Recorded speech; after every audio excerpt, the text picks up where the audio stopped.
Hello, my name is Bud Talbot. I'm an associate professor of science education at the University of Colorado Denver in the School of Education and Human Development. And together with Hannah Huvard, my doctoral student in science education, we'd like to talk to you today about leveraging learning assistants to support the rapid transition to teaching online. In a traditional undergraduate STEM course, one might think of an idealized representation as one in which the instructor is broadcasting information in a one-way fashion to a number of students that are just receiving that information.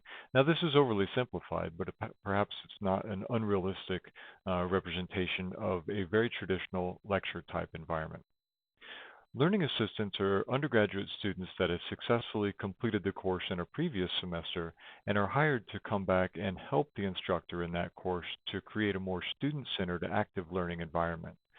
In the LA Transform course, the learning assistants facilitate this course between students that are in learning teams and serve as a conduit between the instructor and those learning teams. So you can imagine a traditional lecture course, which is now incorporating active learning of students working together and the learning assistants facilitating those active learning activities. The learning assistant model has four main goals.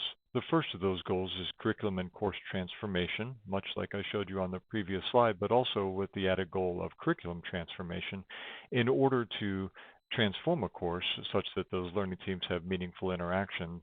That usually means the development of group-worthy tasks and new curricula to support that. The LA model also serves to support discipline-based education research. Most of the learning assistant programs that are in existence do research not only on evaluating the impact of their program, but research that is meant to contribute to the generalized research literature on the mechanisms by which we see those impacts and the resulting changes in teaching. The LA model also seeks to support institutional change in the way we think about teaching and learning undergraduate STEM, the way we value teaching, and the roles that faculty play in the teaching and learning enterprise.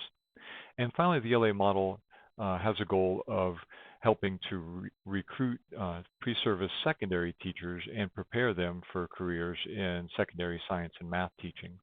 For more information about the Learning Assistant model, you can see the website down there, learningassistantalliance.org. I'll post that in the notes below the video as well.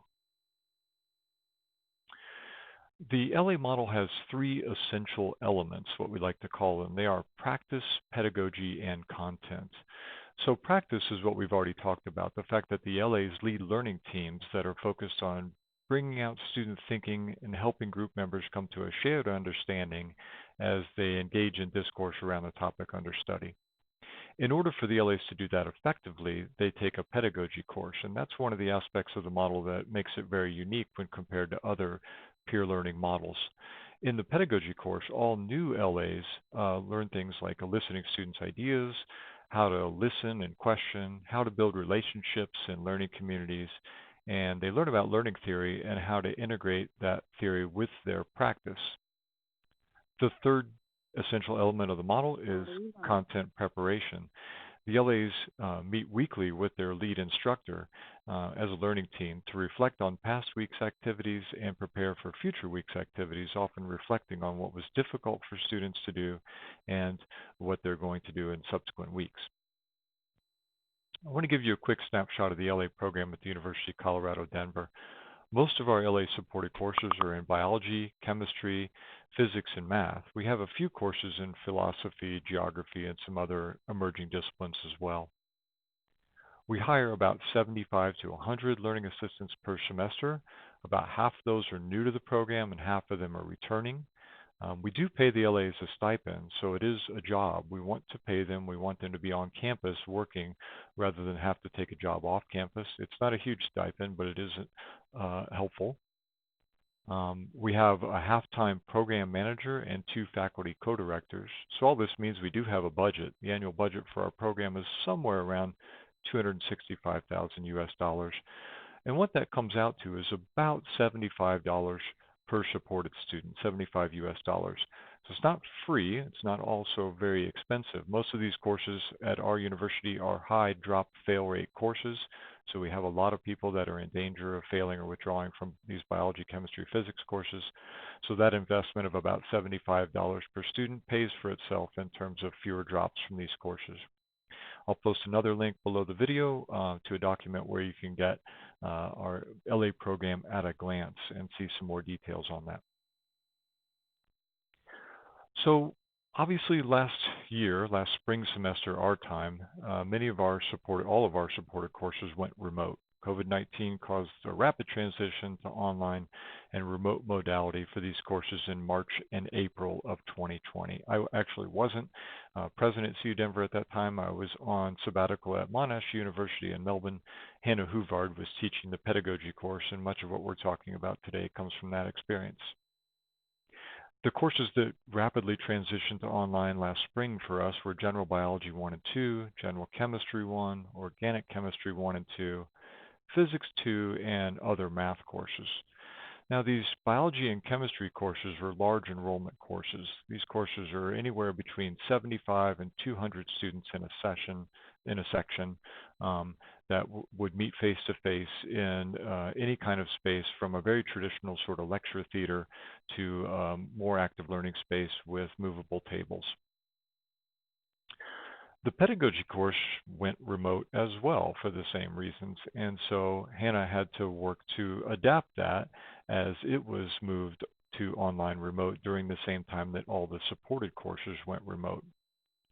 So Hannah developed new topics to rapidly incorporate into that LA training, and we worked together to decide what topics were needed in order to support the LAs in their often new modalities. And we decided to focus on online learning community development, netiquette, technology use, things like Zoom and Canvas, the main tools that we use on our campus, and technology pedagogy. It was important for us to emphasize that the technology isn't the pedagogy. The technology is the tool, but we needed to develop good pedagogies to go with that technology. Some observations from that transition to online were really interesting to us.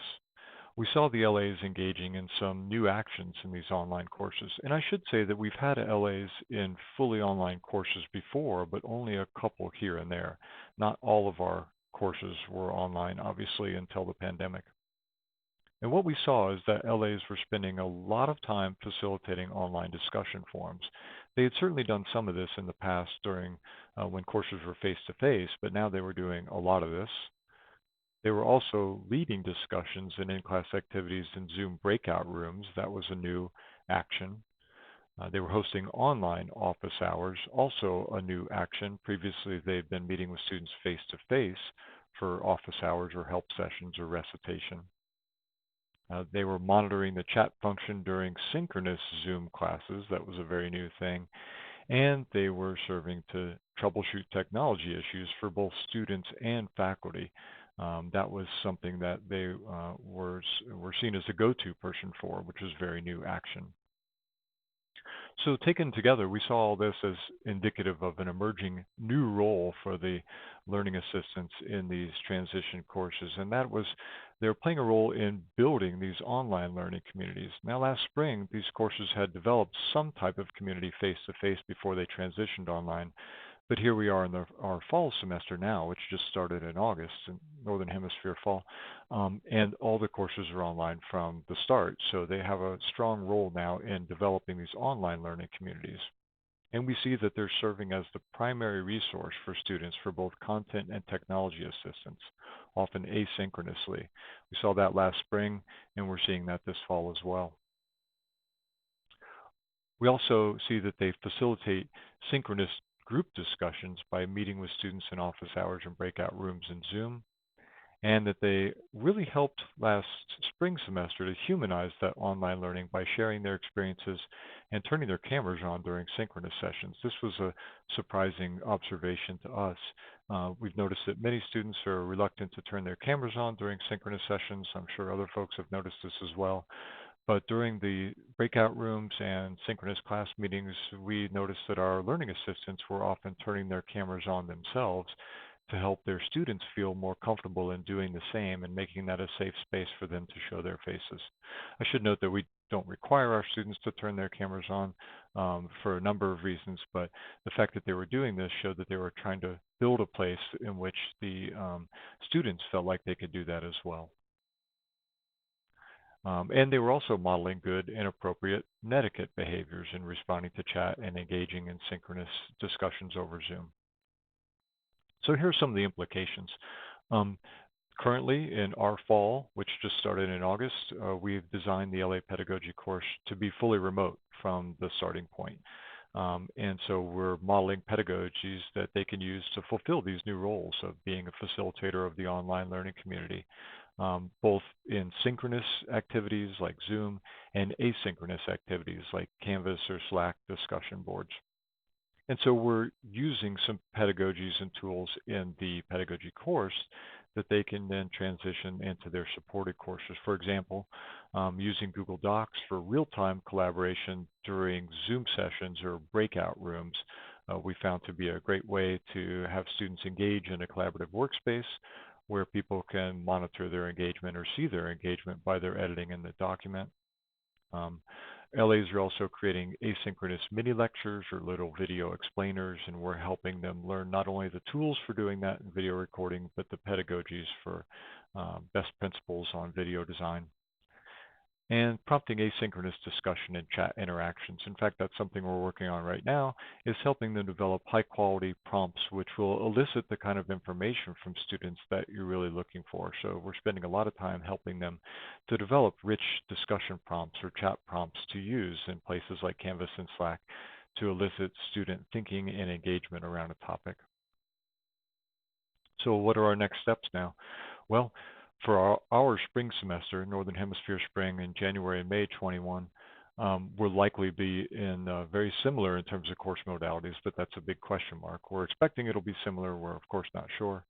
But our LA supported courses and faculty are actually very well positioned to continue online. In fact, our LA program has been well supported. We received some COVID relief funds at our university, and the administration decided to use some of those funds to expand the Learning Assistant program because it's been shown to be so helpful in many courses. So the program is actually bigger this fall than it has been and will continue to be. It's been shown to be valuable, so it's well supported.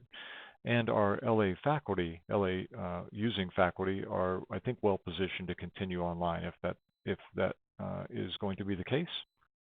But our real need from a research standpoint is to systematically research this role of the LA in online teaching and learning.